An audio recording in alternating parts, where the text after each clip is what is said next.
بسم الله الرحمن الرحيم.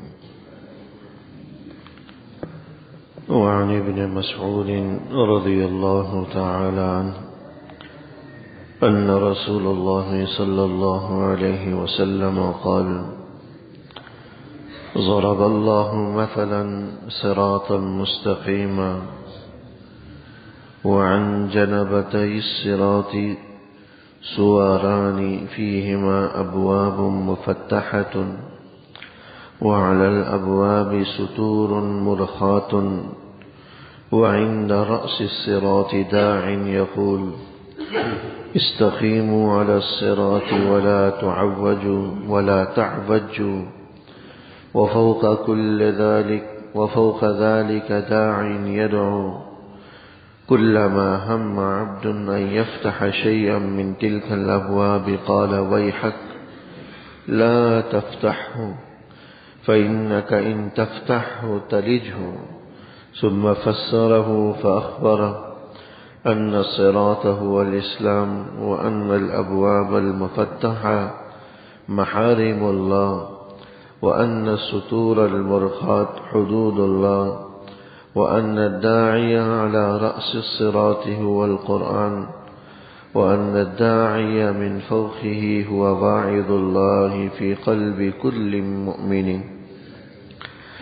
191 یہ حدیث مبارکہ ہے حضرت عبداللہ ابن مسعود رضی اللہ تعالی عنہ سے، بڑے جلیل القدر اور فقہائے صحابہ میں ان کا شمار ہوتا ہے۔ اللہ کے رسول صلی اللہ علیہ وسلم کے ارشاد گرامی نقل فرمایا ہے کہ ضرب اللہ مثلا صراطا مستقیما، کہ اللہ جل شانہ نے صراط مستقیم یعنی سیدھے اور حق کے راستے کو ایک مثال کے ذریعے سمجھایا کہ ایک سیدھا راستہ ہے جو بالکل سیدھے میں ہے، جس میں کوئی ٹیڑھا پن اور کجی نہیں ہے۔ وعن جنبتي الصراط سواران، اور اس صراط مستقیم کے دائیں بائیں دیواریں کھڑی ہیں، فیہما ابواب مفتحۃ، اور ان دیواروں کے اندر کھلے ہوئے دروازے موجود ہیں، وعلی الابواب ستور مرخاۃ، لیکن ان کھلے ہوئے دروازوں میں لٹکے ہوئے پردے پڑے ہوئے ہیں، وعند رأس الصراط داع يقول، اور اس راستے کے سرے پر ایک داعی اور اللہ کا ایک منادی اور اللہ کا ایک قاصد موجود ہے جو لوگوں سے یہ کہتا ہے کہ استقیموا علی الصراط، کہ صراط مستقیم پر، حق کے راستے پر سیدھے سیدھے چلو، ولا تعوجوا، اور دائیں بائیں دروازوں میں داخل مت ہو، وفوق ذلك داع يدعو، اور اس قاصد کے اوپر ایک اور داعی ہے، كلما هم عبد ان يفتح شيئا من تلك الابواب، جب بھی کوئی بندہ ان دروازوں میں جانے اور ان دروازوں کو کھولنے کا ارادہ کرتا ہے تو داعی اس کو، قاصد اس کو یہ کہتا: ویحک لا تفتحو، کہ تیرا ناس ہو، لا تفتحو، اس دروازے کو مت کھول، فإنک ان تفتحو تلجہ، کیونکہ اگر تو اس پردے کو ہٹائے گا، دروازہ کھولے گا تو تو اس میں داخل ہو جائے گا۔ یہ ایک مثال اللہ جل شانہ نے دی۔ پھر حضور علیہ السلام نے اس مثال کی وضاحت فرمائی کہ یہاں سیدھے راستے سے کیا مراد ہے، دائیں بائیں جو دیواریں کھڑی ہیں ان میں جو دروازے موجود ہیں ان دروازوں سے کیا مراد ہے، ان میں جو پردے پڑے ہوئے ہیں اس کا کیا مطلب ہے۔ ثم فسره فاخبره، پھر حضور علیہ السلام نے اس پوری مثال کی تشریح کی اور فرمایا کہ ان الصراط هو الاسلام، یہ جو صراط مستقیم ہے، سیدھا راستہ ہے، یہ تو اسلام ہے۔ وَأَنَّ الْأَبْوَابَ الْمُفَتَّحَةَ مَحَارِمُ اللَّهِ، اور جو اس صراط مستقیم کے دائیں بائیں کھلے دروازے ہیں یہ اس سے مراد اللہ جل شانہ کی حرام کردہ چیزیں ہیں، اللہ جل شانہ کی طرف سے منع کردہ چیزیں ہیں۔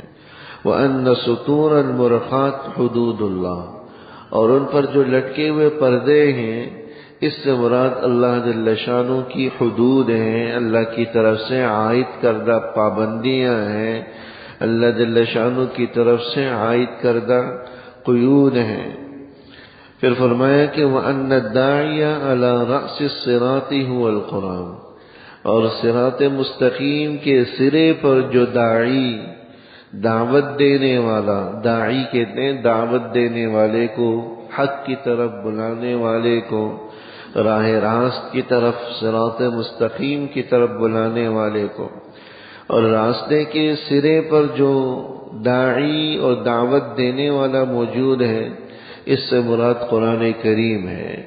دین اسلام کا آغاز، اس کی سوجھ بوجھ، اس کا شعور، اس کی سمجھ ہمیں قرآن کریم سے حاصل ہوتی۔ قرآن کریم سے پتہ چلتا ہے کہ صراط مستقیم کیا ہے، اللہ کی حرام کردہ چیزیں کیا ہیں، اور ان حرام کردہ چیزوں میں اللہ نے جو پابندیاں اور حدود و قیود رکھی ہیں وہ کیا ہیں۔ وَأَنَّ الْأَبْوَابَ الْمُفَتَّحَةَ هُوَ الْمَحَارِمُ اللَّهِ، کہ وَأَنَّ الدَّاعِيَ مِنْ فَوْقِهِ هُوَ وَاعِظُ اللَّهِ فِي قَلْبِ كُلِّ مُؤْمِنٍ، اور قرآن کے بالکل اوپر ایک اور داعی موجود ہے، قرآن کے بعد دوسرے نمبر پر ایک اور داعی، دعوت دینے والا، نصیحت کرنے والا موجود ہے، اور وہ اللہ جل شانہ کا واعظ ہے، جو اللہ جل شانہ نے ہر آدمی کے دل کے اندر رکھا ہے۔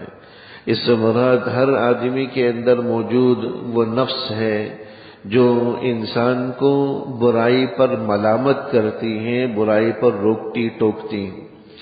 ایک حدیث ہے جس کے ذریعے حضور علیہ الصلوۃ والسلام نے صراط مستقیم اور جو اللہ کی طرف سے حرام کردہ چیزیں ہیں اس کو ایک مثال کے ذریعے سمجھایا۔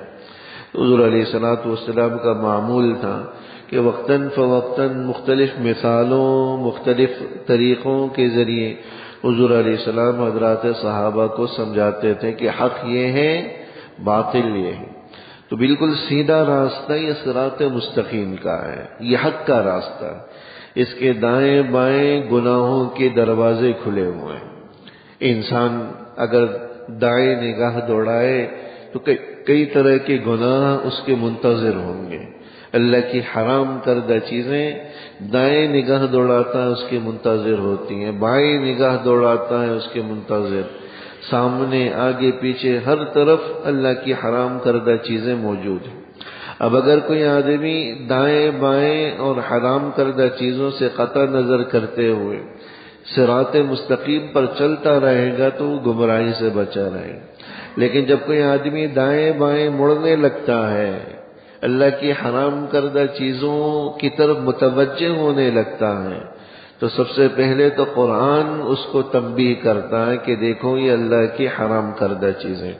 قرآن کی تنبیہ کا مطلب یہ ہے کہ قرآن سے ہمیں پتہ چلتا ہے کہ کیا کیا چیزیں منع کردہ ہیں، کن چیزوں کی اللہ نے اجازت دی ہے اور کن چیزوں سے منع کیا۔ بے شمار حرام کردہ چیزوں کو قرآن نے بیان کیا، سود کو حرام کیا، زنا کو حرام کیا، چوری ڈاکہ زنی کو حرام کیا، بندوں کے حقوق مارنے کو حرام کیا، اللہ کے حقوق ادا نہ کرنے کو حرام کیا، اعزاء اقربا کی حدود کی ادائیگی کا حکم دیا، والدین کی نافرمانی سے منع کیا، قتل ناحق سے منع کیا، شراب نوشی سے منع کیا، نشہ آور چیزوں کے اور دیگر حرام کردہ اشیاء سے منع کیا۔ تو قرآن ہمیں واضح کر کے بتلاتا ہے کہ کیا کیا چیزیں حرام ہیں، اللہ نے اس پر پابندیاں لگائی ہیں، روک ٹوک لگائی۔ تو یہ دروازے تو اللہ کی حرام کردہ چیزیں ہیں، اور اس کے اوپر موجود پردوں سے مراد وہ پابندیاں ہیں جو اللہ نے ان حرام کردہ چیزوں پر عائد کی ہیں۔ اب اگر کوئی آدمی اللہ کی ان پابندیوں کو توڑ دے، اس پردے کو اٹھا لے، تو لامحالہ وہ گناہ کی دلدل میں گر جائے گا، چونکہ گناہ کے اندر کشش موجود ہے. بعض روایات کے اندر آتا ہے کہ اللہ جل شانہ نے حضرت جبریل علیہ الصلوۃ والسلام کو فرمایا کہ جاؤ تم جنت کو اور جہنم کو دیکھ کر آؤ.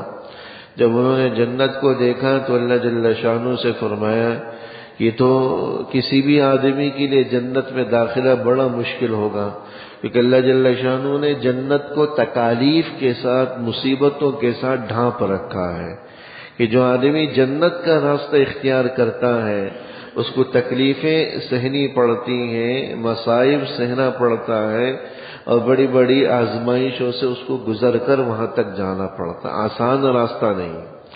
جبکہ حضرت جبریل نے جب جہنم کو دیکھا تو اللہ جل شانہ سے عرض کیا کہ اللہ مجھے تو ایسا لگتا ہے کہ سبھی لوگ جہنم میں جائیں گے، کیونکہ اللہ جل شانہ نے جہنم کو لذتوں اور آسائشوں سے ڈھانپ رکھا ہے کہ لذتوں والا راستہ، آسائشوں والا راستہ جہنم کا راستہ ہموار کرتا ہے، آسان کرتا ہے. اس لیے گناہ کے اندر لذتیں رکھی ہیں، حقیقتاً اس کے اندر لذت نہیں ہے، لیکن نفس و شیطان کو اس کے اندر لذت محسوس ہوتی ہے، اس کے اندر اس کو مزہ آتا ہے. یہ گناہ والا اور جہنم والا راستہ ہے. جبکہ ان گناہوں کو ترک کرنے میں انسان کو مشقت اٹھانی پڑتی ہے، طاعات میں، عبادات کے اندر. یہ جنت والا راستہ ہے. جو دنیا میں ان عارضی تکلیفوں کو سہ لے گا وہ جنت کی نہ ختم ہونے والی لذتوں کو حاصل کر لے گا، اور جو دنیا کی ان عارضی لذتوں میں مگن ہو جائے گا وہ جہنم کی نہ ختم ہونے والی سزاؤں کو اپنا منتظر پائے گا. تو اس لیے راستے میں ہم چل رہے ہیں، اس لیے راستے کی مشقتوں اور تکلیفوں کو سہ لیں گے، آگے نہ ختم ہونے والی نعمتیں ہمارا منتظر ہوں گی. اور جو ان دنیا کی لذتوں میں، اللہ کی حرام کردہ چیزوں میں خود کو ڈال دے گا تو نہ ختم ہونے والی سزائیں ہمارا منتظر ہوں. دوسری اہم بات جو اس کے اندر بیان کی گئی، ایک تو واعظ، نصیحت کرنے والا قرآن. دوسرا، ہر آدمی کے دل میں اللہ جل شانہ نے ایک واعظ رکھا ہے، نفس رکھا ہے جو اس کو برائیوں پر ملامت کرتا ہے، گناہ پر ملامت کرتا ہے. بعض علماء اور احادیث سے بھی پتہ چلتا ہے کہ انسان کے اندر 3 قسم کے نفس. ایک نفس امارہ ہوتا ہے، نفس امارہ جو انسان کو گناہ کی تلقین کرتا ہے، گناہ کی ترغیب دیتا ہے، اس کے بارے میں اس کے دل میں اچھائی کے خیالات ابھارتا ہے. اسی طرح دوسرا نفس ہے نفس لوامہ.